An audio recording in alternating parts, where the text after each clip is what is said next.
Hello everyone, I'm Birgit. Welcome to this learning module on advanced patient advocacy. You have had discussions with doctors, politicians, industry representatives, health insurance companies, participated in events and supported projects.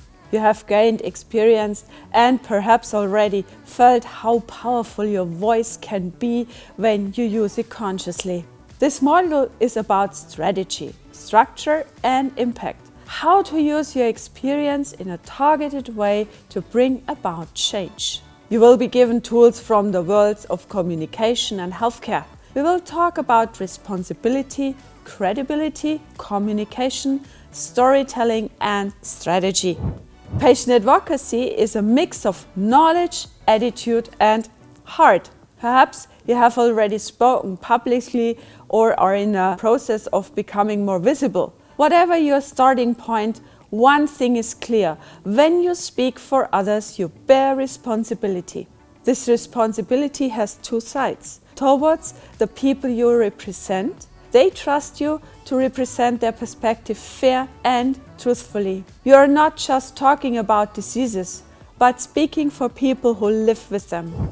Doctors, researchers, political decision makers and journalists, they all factor your words into their decisions and perceptions. With every new ask, every stage, every interview, you stand for something.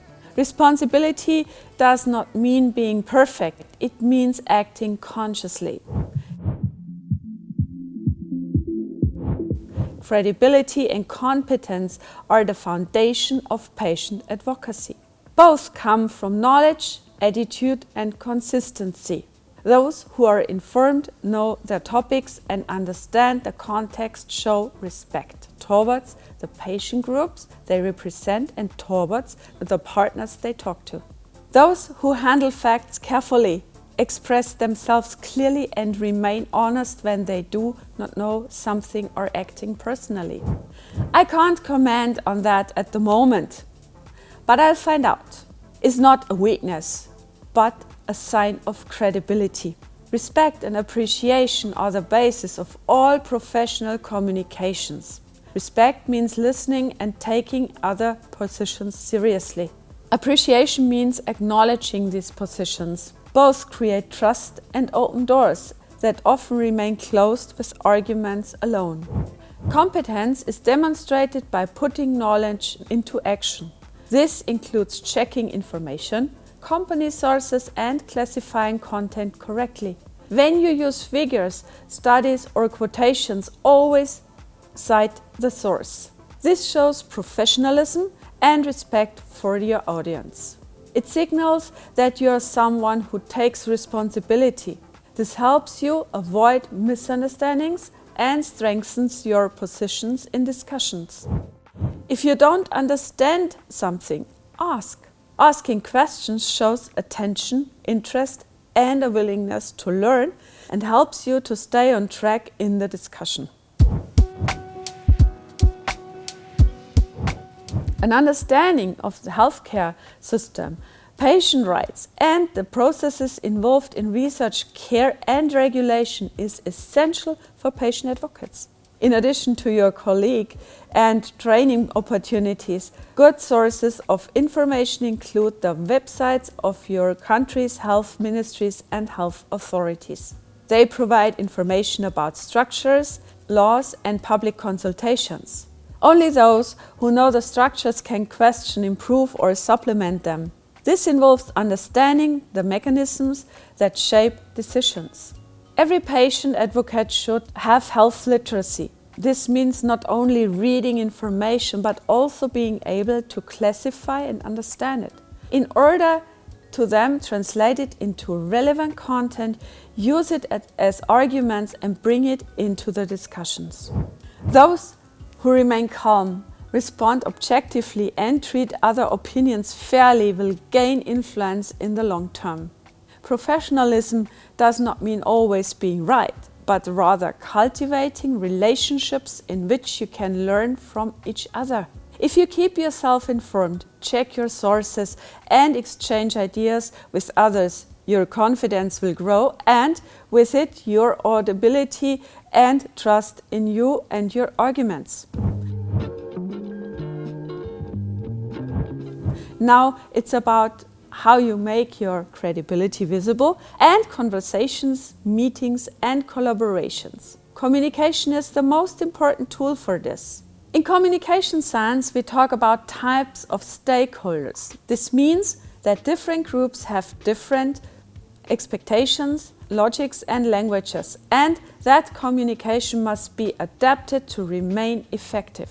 Doctors usually think clinical or research orientated, depending on where they work, whether in their own practice or in a clinic. They tend to be more patient orientated, more interested in structure or evidence. Arguments related to data, case studies, and healthcare practice, but also personal experiences reach them. Politicians and policymakers think in terms of processes, publicity, and impact. They have to weigh up interest and think about voter groups, and this is where a short story often helps because it comes directly from society. It is crucial to speak in a concise, concrete, and solution-oriented manner with a focus on social relevance. Health insurance companies and insurers think in terms of structures, resources, and processes. What matters to them, what is feasible, economical, and sustainable. Clear arguments with a focus on patient benefits and efficiency are more effective here than appeals. Authorities and institutions work according to the rules, procedures, and the responsibilities. Patience, precision, and objectivity are key here. Industry and research partners think in terms of innovation, evidence, and regulatory frameworks. Cooperation is successful when you understand their language while still maintaining a strong patient perspective. The media and the public respond to stories, emotions, and people. Clarity, authenticity, and transparency are what count here. If you understand these differences, you can adapt your own language and arguments without compromising your principles. The tone, the examples, the pace, all of these factors determine whether your message gets across.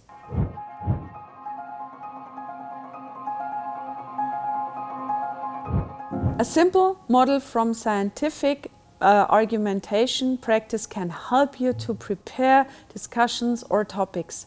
The PICO model. P, patient or population. Who is affected? Which group do you represent? I, intervention. What is happening or what do you want to change? C, comparison. What are you comparing the situation or proposal with? O, outcome.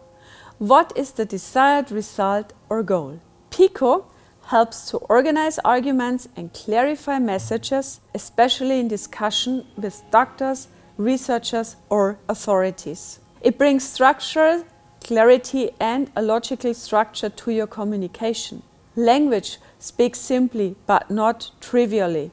Only use technical terms when they are really necessary.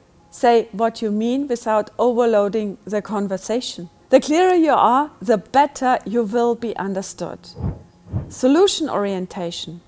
Critical thinking is part of the work of a patient advocate, but it is only constructive if it is accompanied by a suggestion. Saying, I see this as a problem, perhaps we could try this, makes this friendly and digestible and shows that you are actively engaged with the issue. Negative comments without a solution create defensiveness. Instead of being critical, coming up with a solution, this opens up space for dialogue. Experience-based knowledge bring in stories from the patient community. They are the best argument because they show real-life experience and link them to technical arguments. Theory meets practice. When you talk about real situations, you substantiate your points, make them comprehensible, and show what really happens in everyday life. Stories anchor arguments and create connections. Hierarchies. There are clear structures in healthcare that need to be understood. Good stories are more powerful than numbers. We often refer to this as lived experience.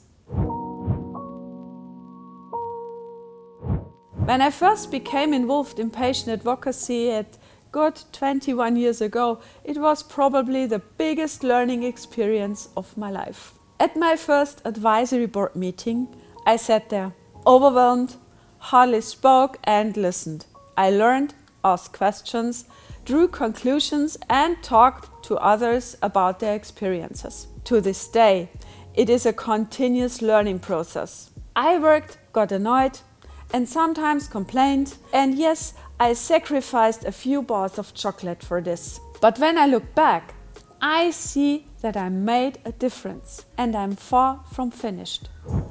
What I would like to say to everyone is simple: work together, move forward together. Don't get caught up in competition.